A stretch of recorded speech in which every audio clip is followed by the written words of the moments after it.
ہم یہ صرف چاہتے ہیں کہ اپوزیشن کے ساتھ ہم آج بھی میں نے یہ بات کہی ہے 1 سال سے ہم کوشش کر رہے ہیں کہ دیکھیں مسئلہ کیا ہے. مسئلہ یہ ہے کہ تمام جو گلے شکوے ہیں وہ شروع ہوتے ہیں جب ووٹنگ کا ٹائم ختم ہو جاتا ہے اور جو الیکشن رزلٹ اناؤنس ہوتا ہے اس وقت. ہم یہ کہتے ہیں کہ ایسا طریقہ کار وضع کریں کہ جس سے یہ اس سے جان چھوٹے. اب یہ ای وی ایم جو ہے یہ ان سارے مسائل کا ایک سلوشن دیتی ہے. اپوزیشن کو اس کو نہیں پسند. پہلے تو اپوزیشن کو میں یہ کہوں گا آپ اس کو دیکھ کے سمجھیں اور دیکھیں تو صحیح ٹیکنالوجی کیا ہے. زیادہ تر جو اپوزیشن کی لیڈرشپ ہے انہوں نے تو زندگی میں موبائل فون کے علاوہ انہیں ٹیکنالوجی کا کوئی علم ہی نہیں ہے. لہٰذا ان کو یہ چاہیے ریجیکٹ کرنے سے پہلے دیکھیں اور پھر اس کو دیکھیں کہ یہ مدد کرتی ہے یا نہیں کرتی ہے, اس کے بعد فیصلہ کریں. اب ہم نے باقی جو بل وڈرا بھی کیا ہے جو الیکٹورل ریفارمز کا, وہ ہم نے اسی لیے کیا ہے کہ ہم اپوزیشن کے ساتھ بات چیت کرنا چاہتے ہیں. ہم اس معاملے کو اتفاق رائے سے آگے لے کے جانا چاہتے ہیں اور ہم پھر اپوزیشن کو دعوت دے رہے ہیں کہ وہ تشریف لائیں اور پہلے ٹیکنالوجی کو سمجھیں اور پھر اگر اعتراض ہوگا تو پھر اس کے بعد آگے چلیں گے. تو جو سب ای سی پی کیوں نہیں سمجھ رہا؟ چلیں اپوزیشن والوں کو تو اتنا پتہ نہیں ہے, اتنے ٹیکس ہیوی نہیں ہے, ای سی پی کے پاس تو وہ ہے ایکسپرٹیز ہیں ساری کی ساری, انہیں کیوں نہیں سمجھ آ رہی اس کی؟ ٹیکنالوجی یوز کرنے سے کبھی انکار نہیں کیا. انہوں نے اپنی کچھ 36 قسم کی کنڈیشنالٹیز کہیں کہ فار ایگزامپل جو سکرین ہے اس کی وہ ٹچ سکرین تھی. انہوں نے کہا ٹچ سکرین نہیں ہونی چاہیے, یہ ٹوٹ جائے گی یا کوئی ایلفی گرا دے گا, کوئی پتھر مار دے گا, تو اس کو آپ چینج کریں. تو اس کو چینج کیا اور ایک رگڈ جو ہے وہ مشین بنائی گئی ہے جس کو آپ پتھر بھی ماریں گے اس کو کچھ نہیں ہوگا. سو اسی طریقے سے ان کی اور آبزرویشن تھی کہ جو سیکریسی ہے ووٹ کی وہ رول, چونکہ اس طرح سے کئی مشینوں کی ایک قسم تھی کہ جس میں وہ بیلٹ پیپر جو ہے وہ کٹ کے گرتا نہیں ہے بیلٹ باکس میں بلکہ رول ہو جاتا ہے. تو ان کا خیال تھا کہ اس سے سیکریسی الٹیمیٹلی جو ہے وہ شاید پتہ چل سکے کہ کس سیریل نمبر پہ کس کا ووٹ تھا. تو وہ لمبی کہانی تھی. تو اس طرح کے آبجیکشنز ہیں ان کے, وہ تو دور ہو گئے ہیں, کوئی ایسا پرابلم رہ نہیں گیا اس میں. اچھا سر, یہ الیکشن کمیشن کے یہ تحفظات تھے, وہ جو کہہ رہے ہیں کہ سر ہمارے پاس ایگزیکیوشن کا پرابلم ہے, تو میں اس پہ آتا ہوں سر. یہ کتنی لاگت کتنی آئے گی سر؟ مطلب اگر ای وی ایم مشینز پورے پاکستان میں اگلے الیکشن میں استعمال ہوتی ہیں, کوئی تخمینہ ہے کہ اس کے لیے ہمیں کتنی ورک فورس چاہیے ہوگی, کتنی لاگت اس پہ آئے گی؟ کل کوئی اسی پہ کہتا ہے لائیں جی ہم کرتے ہیں, ہمیں اتنے بندے دے دیں, اتنے پیسے دے دیں, تو کیا وہ پریپریشن ہے ہمارے پاس؟ اس کی وجہ یہ کہ دنیا میں بہت کمپنیاں یہ مشینیں جو ہیں وہ بناتی ہیں, اور آپ اگر چاہیں تو آپ رینٹل ماڈلز پہ بھی جا سکتے ہیں. اور دوسرا طریقہ یہ ہے کہ یہ ویسے ہمیں رینٹل ماڈل کے بجائے خریدنے پہ جانا چاہیے. اس کی وجہ یہ کہ ون ٹائم کاسٹ ہوگی آپ کی, اور آپ 5 سال میں جتنے الیکشن کرواتے ہیں یہ مشینیں جو ہیں ایکچولی آپ کو بہت کم قیمت میں پڑے گی بنسبت اس کے کہ جو ابھی آپ الیکشن کرا رہے ہیں, کیونکہ یہ ون ٹائم کاسٹ ہوگی آپ کی, اور آپ اس وقت ہر دفعہ جو ہے وہ سب کچھ نیا منگاتے ہیں. اس میں بڑا سمپل ہے. کاسٹ ہوگی سر کتنی اس کی؟ کیونکہ خبریں یہ ہیں کہ 1.1 ارب ڈالر چاہیے ہوگا ہمیں. کیا صداقت ہے اتنا پیسے چاہیے ہوں گے ہمیں سر صرف ای وی ایم مشینز پروکیور کرنے کے لیے؟ $1.5 بلین کیسے چاہا جا سکتا ہے؟ دیکھیں نا, سمپل بات ہے, اس کی جو ایگزیکٹ کاسٹ ہے وہ ہوگی, آپ سمجھیں کہ لاکھ سوا لاکھ روپے کے درمیان ہونی چاہیے میرے خیال میں. اور جو اس کی جو ایک جو ٹوٹل پولنگ بوتھ ہے ہمارے, ان پہ ڈیپینڈ کرتا ہے کہ کتنے پولنگ بوتھ جو ہیں. فار ایگزامپل اگر آپ میرے حلقے میں دیکھیں تو کچھ 600-700 یا مے بی 800 پولنگ بوتھ ہوں گے. تو ایک حلقے میں آپ سمجھیں کہ اگر آپ کو جو ہے وہ جو پولنگ اسٹیشن ہے وہ 300 کے قریب ہے, تو 272 سیٹوں کے اوپر الیکشن ہے. تو میرا نہیں خیال کہ آپ کو کوئی یہ چند ارب روپے سے زیادہ اس کی قیمت کافی بنتے. آپ خالی آپ ہی کے حلقے میں 8-9 کروڑ بن گیا سر. اگر 800-900 پولنگ بوتھ ہیں تو آپ ہی کے حلقے میں 8-9 کروڑ بن جائے گا. کافی پیسے بنتے ہیں سر.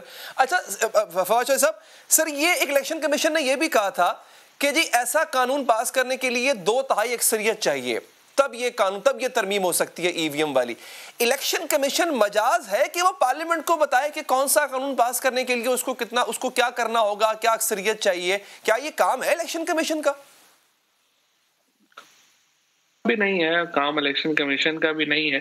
بٹ بدقسمتی سے پارلیمان نے یہاں پہ اپنے تمام اختیارات کو, اور ہمارے جو پولیٹیشنز ہیں انہوں نے اپنے تمام جو اختیارات ہیں ان کے بارے میں کبھی اتنی کوئی خیال نہیں کیا، جس کی وجہ سے باقی تمام ادارے جو ہیں وہ پارلیمان کے اختیارات میں مداخلت کرنے کو عین عبادت سمجھتے ہیں، اور یہ بھی اسی طرح کا ہی ایک مشورہ ہے جو آپ کہہ رہے ہیں۔ اچھا سر، یہ اب 11 نومبر کا جو اجلاس تھا اس کے بعد اس کو جب ملتوی کیا گیا تو یہ کہا گیا کہ اتحادیوں کو تو ہم نے کچھ بات کرنی ہے لیکن اپوزیشن کو بھی ہم نے سمجھانا ہے، لیکن سر اس دوران پھر ہوا یہ کہ جب آپ نے کل یہ کام کیا سارا کچھ، اپوزیشن جو ہے وہ نہ سمجھی تھی نہ وہ اعتماد میں تھی آپ کے، تو سر یہ پھر کیا ہوا کہ 11 نومبر کے بعد آپ کو لگا کہ اب ضرورت نہیں ہے اپوزیشن کو سمجھانے کی، حالانکہ ملتوی اسی وجہ سے کیا گیا تھا کہ اپوزیشن کو بھی آن بورڈ لینا ہے؟ سمجھانے کی کیا، ہم نے 2 کوششیں اپوزیشن کی ملاقاتیں ہوئیں اسپیکر صاحب کے ساتھ، اور ہم نے کیا کیا کہ اپوزیشن کی درخواست کے اوپر جو الیکٹورل ریفارمز کا جو بڑا بل تھا جس میں 56 امینڈمنٹس تھی وہ ہم نے ہولڈ کر لیا ہے، وہ ہم نے اس جوائنٹ سیشن میں پیش نہیں کیا ہے۔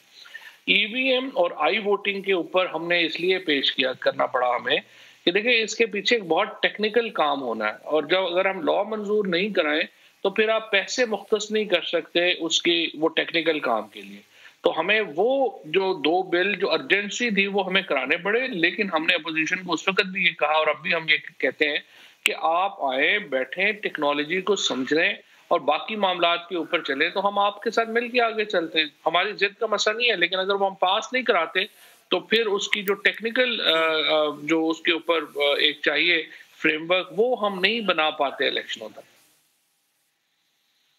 اچھا سر، اب ہم آگے بڑھتے ہیں، جو کہ بہت سی چیزیں ہیں جو کل ہوئی ہیں اس پہ بھی بات کرنی ہے ہم نے۔ سر کلبھوشن کے حوالے سے جو اپیل کا حق ملا ہے ان کو عالمی عدالت انصاف کے حکم کے بعد یا ان کی یوں کہہ لیں کہ سجیشن کے بعد، اس پہ کہا یہ گیا اپوزیشن کی طرف سے سر کہ یہ پرسن سپیسیفک آپ نے قانون بنایا، پھر آپ نے وضاحت بھی کی کہ کیوں بنایا گیا۔ سر کیا پاکستان میں اگر فوجی عدالت سے سزا ملتی ہے تو اس پہ اپیل کا حق آلریڈی نہیں تھا ہمارے ملک میں؟ ہمارا اس وقت ایشو یہ ہے کہ جو ملٹری کورٹس ہیں ان کے اندر پہلی بات تو یہ ہے کہ سیولینز ٹرائی نہیں ہوتے، ان میں صرف جو ہے وہ فوج سے جو متعلقہ لوگ ہیں وہ ٹرائی ہوتے ہیں، اور ان کا ایک پورا ہیرارکی علیحدہ ہے ملٹری کورٹس کی جہاں سے سزائیں ہوتی ہیں۔ یہ جو کلبھوشن جادو کا معاملہ تھا، یہ جب گیا کونسلر ایکسس کے ساتھ انٹرنیشنل کورٹ میں تو ہمارا موقف یہ تھا کہ یہ آرٹیکل 199 کے تحت وہاں پہ ایک رٹ کر سکتے ہیں، لیکن جو انڈین کے جو لائرز تھے ان کا موقف تھا کہ یہ رٹ جو ہے اس میں وہ فیکٹس کو کھول نہیں سکتی عدالت، اور اس کے وہ جورسڈکشن بڑی محدود ہے، لہٰذا اس کو قانون میں تبدیلی جو ہے وہ ہونی چاہیے۔ اور انٹرنیشنل کورٹ آف جسٹس نے ہمیں 2 آپشن دیے، یا تو ہم قانون چینج کریں اور ریویو جو ہے جو سول ریویو ہے اس کا رائٹ دیں، اور اگر ہم قانون چینج نہیں کرتے تو پھر انٹرنیشنل کورٹ آف جسٹس نے جو کلبھوشن کا کیس ہے وہ وہاں پہ میرٹس کے اوپر سننا تھا، لہٰذا اس وقت کی حکومت نے جو نون لیگ کی حکومت تھی انہوں نے یہ پوزیشن لی کہ ہم یہ قانون تبدیل کر دیں گے، اور انہوں نے جو پوزیشن لی تھی اس کے مطابق پھر یہ قانون جو ہے وہ تبدیل ہو۔ اچھا سر، اسی طرح سے ہم نے اسٹیٹ بینک کو بھی آزاد کیا ہے، خود مختار کیا ہے، اب کہا یہ جا رہا ہے اور اپوزیشن بھی تنقید کر رہی ہے سر کہ ہم اگر یہ کرنے جا رہے ہیں اسٹیٹ بینک کو اگر ہم خود مختار اگر کرنے جا رہے ہیں ہم، اگر ایسا ہوتا ہے تو یہ بھی IMF کے کہنے پہ ہوگا، تو سر یہ ایک تاثر یہ مل رہا ہے کہ ہم جو پالیسیز بنا رہے ہیں جو بڑے ڈیسیجنز ہیں جیسے کلبھوشن والا، یہ تو آپ نے کہہ دیا کہ نون لیگ کے دور میں ایگری کر گئے ہوئے تھے ہم، یا اسٹیٹ بینک والا، یہ ہم باہر والوں کے کہنے پہ کر رہے ہیں کے اوپر دنیا جو ہے ہم ایک دوسرے کے ساتھ اوپر ڈیپینڈنٹ ہیں، اور ہم ایک دوسرے کی باتیں اگر لاجیکل ہوں اور ہمارے مفاد کے خلاف نہیں ہوں تو وہ مان کے بھی چلتے ہیں، کوئی ایسی اس میں بری بات بھی نہیں ہے۔ یہ جو پاکستان کے اندر بڑی ریفارمز آئی ہیں، اکنامک ریفارمز آئی ہیں، یہ سارے کی ساری باہر کے والوں کے کہنے کے اوپر آئی ہیں، ادروائز تو یہاں پہ حکومتیں جس طرح سے نواز شریف نے اور پیپلز پارٹی والوں نے کیا، اربوں روپیہ اسٹیٹ بینک سے چھپوایا گیا، وہ پیسے بانٹے گئے جس کے نتیجے میں ہماری اکانومی کی کمر ٹوٹ گئی۔ یہ تو پہلی بار ہوا ہے کہ موجودہ حکومت کے آنے کے بعد 1 روپیہ بھی ابھی تک ہم نے اسٹیٹ بینک سے پرنٹ نہیں کروایا، اور اس کی وجہ سے جو بھی مسائل آئے وہ ہم نے پولیٹیکل قیمت اس کی ادا کی، لیکن ملک کو معاشی قیمت جو ہے اس کی نہیں بھگتنی پڑی۔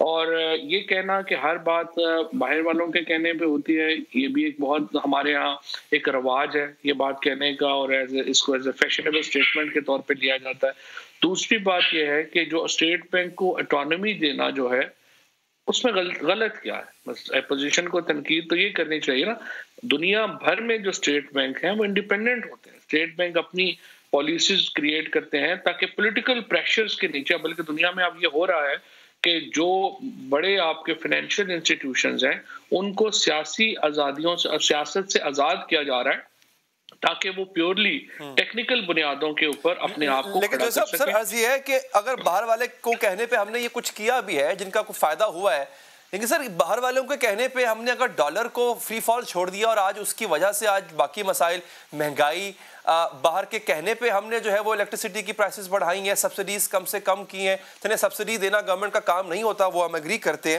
لیکن جو موجودہ مہنگائی ہے اس میں کیا ہاتھ نہیں ہے ان ڈیسیجنز کا جو ہم نے باہر والوں کے کہنے پر لیے؟